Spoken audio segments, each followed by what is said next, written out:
तो नायब सिंह सैनी आज पेश करेंगे हरियाणा का बजट और हरियाणा का बजट जो है वो दोपहर 12 बजे आएगा और सीएम नायब सिंह सैनी बतौर वित्त मंत्री के तौर पर इस बजट को विधानसभा में रखेंगे। चर्चा की लगातार चर्चा पर चल रहे हैं और सीधे रुख करेंगे देवेंद्र जी का। देवेंद्र जी, इस बजट में व्यापारियों के लिए क्या कुछ खास होगा, क्योंकि व्यापारियों से भी सुझाव लिए गए थे और व्यापारियों ने भी सुझाव दिए, तो ऐसे में जो व्यापारी हैं उनके लिए इस बजट में क्या कुछ खास देखने को मिलेगा? सत्यम, देखिए 3 सेगमेंट हैं व्यापार से संबंधित, जिसको एक तो उद्योग होते हैं। उद्योग हमेशा रोजगार देते हैं, सरकार को टैक्स देते हैं, जिससे विकास होता है, बड़े स्तर पर रोजगार होता है, सरकार को टैक्सेस आती है और आमदन होगी तो विकास भी तेज होगा जी। दूसरा व्यापार क्या होता है? ट्रेडिंग होती है एक तरह से। कुछ लोग मैन्युफैक्चरर है, कुछ लोग ट्रेडिंग करते हैं, बना बनाया माल खरीदना, अपना प्रॉफिट कमाना और जिसको बेचना वो भी अपना घर परिवार चलाता है, उसकी भी कमाई। और जो मैन्युफैक्चरर है वो अपना प्रॉफिट देखता है, ट्रेडर अपना प्रॉफिट देके आगे बेचता है और आगे बेचने वाला रिटेल में। तो ये व्यापार एक तरह से व्यापारियों को बहुत टाइम से दिक्कत रही है। देखिए, व्यापारियों को एक तो ये रहता है कि जो टैक्सेस का स्ट्रक्चर होता है उनके लिए बहुत जटिल होता है। कई बार मांग होती है कि कर का जो व्यवस्था है उसका सरलीकरण किया जाए, उनको समझ आए कि हम इतना कमा रहे हैं, इतना सरकार को देना है। दूसरी बात, व्यापारियों को ये है, जो छोटे व्यापारी हैं, जैसे दुकानदार है, छोटा मोटा 1-2 आदमी रख के गुजारा कर रहा है परिवार का, उनकी ये शिकायत रही है। व्यापारी कल्याण बोर्ड बना हरियाणा में, मनोहर लाल जी के टाइम बना था, लेकिन व्यापारी कल्याण बोर्ड जिस मकसद से बनाया गया था, जो सुविधाएं और सुरक्षा, जो अच्छा भविष्य है व्यापारी को नजर आना चाहिए, उसमें खामियां रहती हैं। व्यापारी ये मांग करते रहे कि मेरी छोटी सी दुकान है जिससे परिवार चला रहा हूं, 1-2 आदमी को रोजगार भी दिया हुआ है, अगर उसमें चोरी हो जाए, उसमें आग लग जाए, आग की बहुत सारी घटनाएं होती हैं, उस स्थिति में मेरी सुरक्षा क्या है? व्यापारी कल्याण बोर्ड के लिए सरकार ने अपनी तरफ से व्यापारियों का बीमा किया। बीमा, मान लो किसी व्यापारी की मौत हो जाती है, पीछे कमाने वाला कोई नहीं, तो उसके लिए एक बीमा पॉलिसी थी। व्यापार की सुरक्षा कैसे? मान लो आग लग जाए, चोरी हो जाए, कुछ और हो जाए, नुकसान हो जाए, तो जैसे कोई डेयरी चलाते हैं पशुओं की, अचानक 2 भैंसें मर जाएं, कोई वजह, जहरीला पानी पी लें, कुछ, मतलब व्यापार जो होता है छोटे स्तर पे, जो लोग अपने परिवार का गुजारा करते हैं, 1-2-4 परिवारों को और देते हैं, उनकी भी शिकायत नहीं है कि टैक्सों का सरलीकरण हो, उन पर इतने टैक्स ना हो, कम से कम वो मेहनत करते हैं तो इतना पैसा तो हो, सरकार को भी दे, अपना परिवार भी चलाएं, बच्चों को अच्छी शिक्षा दे सके,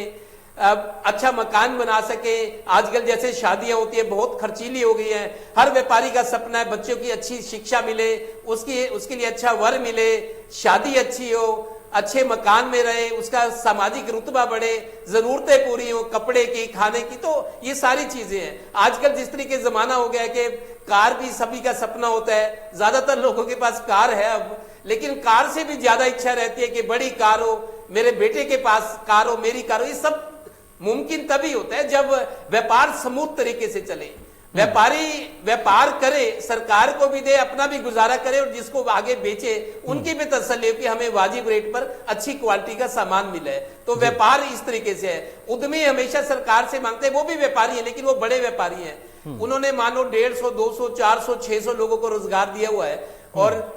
जो प्रोडक्शन टैक्सेस होते हैं, डायरेक्ट टैक्स, इनडायरेक्ट टैक्सेस उद्योगों पर होते हैं, वो बड़े पैमाने पर व्यापार करते हैं, उनको भी है सरकार को टैक्स देने हैं, अपने भी खर्चे निकालने हैं। आजकल कहते हैं कि मैंने कई लोगों के मुंह से सुना है, फैक्ट्री चला रहे हैं जो, जिनकी स्थिति ज्यादा ठीक नहीं है, फैक्ट्री चलाना कोई बच्चों का काम नहीं है, बहुत ज्यादा लाइबिलिटी है, लाखों रुपए महीने की सैलरी दी जाती है, बिजली बिल बहुत महंगे है, मार्केट में कंपटीशन है। ये कहते हैं कि चाइना से, हमें चाइना का माल बहुत सस्ता आज भी देश में आ रहा है, चाइना से मुकाबला कर रहे तो अच्छी क्वालिटी की चीज कम दामों पर बनानी होगी, देनी होगी। चाइना में क्या है कि उद्योगों को सरकार बहुत ज्यादा सब्सिडी, बहुत ज्यादा ध्यान रखती है, सस्ती बिजली देती है, इंफ्रास्ट्रक्चर मजबूत होता है, भ्रष्टाचार जैसी बातें नहीं है चाइना में, इसी वजह से कम लागत में वो सामान बनाते हैं और चाइना के मुकाबले हमारा सामान जो है वो टिक नहीं पाता कई बार। तो उनका ये है कि उद्योगों के अनुकूल सरकार की नीतियां हो। दूसरा, हम दफ्तर में जाएं, जैसे भ्रष्टाचार की बातें हैं, सिंगल विंडो की बात की जाती है कि आपकी क्लियरेंस होगी, अप्रूवल्स होगी, आपको दिक्कत नहीं होगी, ऑनलाइन सेवाएं, उसके बावजूद बहुत सारी परेशानियां होती है। तो व्यापार और उद्योग के लिए सरकार को इस बार फिर बता दूं मैं, कितने बजट हरियाणा के भी आए, केंद्र सरकार, पानीपत के जो उद्यमी हैं, 20,000 छोटी बड़ी फैक्ट्रियां हैं और यहाँ 2.5 से 3 लाख प्रवासी मजदूर हैं, जो बाहर से, बिहार से, बंगाल से, उड़ीसा से, यूपी से आके पानीपत में अपना नौकरी करते हैं, वर्कर्स अपना परिवार चलाते हैं। तो बड़े स्तर पर मतलब यहाँ हजारों करोड़ का एक्सपोर्ट होता है, हजारों करोड़ का डोमेस्टिक सप्लाई है, लेकिन उनकी दिक्कतें अभी मैं देख रहा था, पीछे एक मीटिंग हुई थी इंडस्ट्री डिपार्टमेंट की, व्यापारी कह रहे थे कि हम पर आप लाइन लॉसेस का, बिजली चोरी दूसरे करते हैं, व्यापारियों पर भी टैक्स है, लाइन लॉसेस, अगर बिजली महकमे को, निगम को नुकसान हो रहा है तो व्यापारियों पर टैक्स, फिक्स चार्जेस हैं, बिजली चोरी है वो भी उनको भुगतान करना पड़ता है। तो अनाप शनाप जो चीज है वो ये कहते हैं कि हमारा पड़ोसी राज्य उत्तराखंड है, हमारा पड़ोसी राज्य हिमाचल है, वहां बिजली सस्ती है, हालांकि विकास में हरियाणा उनसे आगे है क्योंकि दिल्ली का नजदीक है, व्यापार अच्छा है, कृषि अच्छी है, कृषि उत्पाद, दिल्ली बहुत बड़ी मार्केट है, अंडे हैं, सब्जियां हैं, दूध है। तो हरियाणा में बिजली उत्तराखंड और पंजाब के मुकाबले ठीक है, महंगी है। और दूसरी बात, कोई नई फैक्ट्री खोलना चाहे तो आज बहुत दिक्कत है, जमीन इतनी महंगी है, जमीन खरीदना मुश्किल, अगर जमीन खरीद ले तो जो CLU होता है, चेंज ऑफ लैंड यूज, उसकी दरें इतनी ज्यादा है। पंजाब में तो बहुत मामूली दरें हैं कि आप कोई खेत की जमीन या कोई जमीन खरीद के, कतुरिया जी मैं वापस आऊंगा आपके पास, जल्दी वहां से परमिशन मिल जाते हैं, change of land use CLU के। ठीक है महेश जी, आपसे संक्षेप में एक सवाल है हमारा कि इस बजट में जो सरकार की योजनाएं चल रही हरियाणा सरकार की, उनको क्या बूस्टर डोज मिलेगा?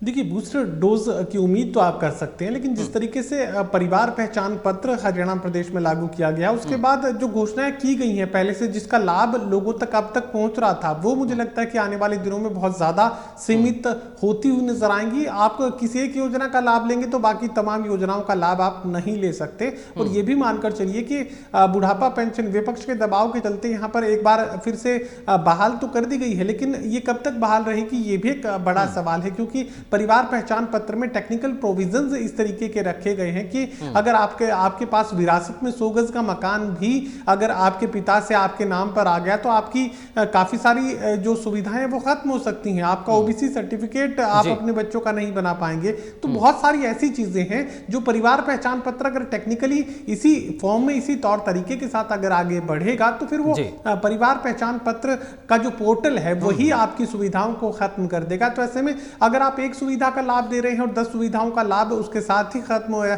हो जाता है तो फिर मुझे नहीं लगता कि सरकार पर कोई भार बढ़ने वाला है। अगर परिवार पहचान पत्र लागू रहा तो उसके बाद ये मानकर चलिए कि ये भार तो सरकार का काफी हद तक कम होने वाला है। बिल्कुल, बहुत शुक्रिया आप तीनों लोगों का हमारे साथ जुड़ने के लिए और तमाम बातचीत करने के लिए। तो हरियाणा सरकार का जो बजट आने वाला है वो दोपहर 12 बजे आएगा और इस बजट को हरियाणा के मुख्यमंत्री नायब सिंह सैनी विधानसभा में पेश करेंगे।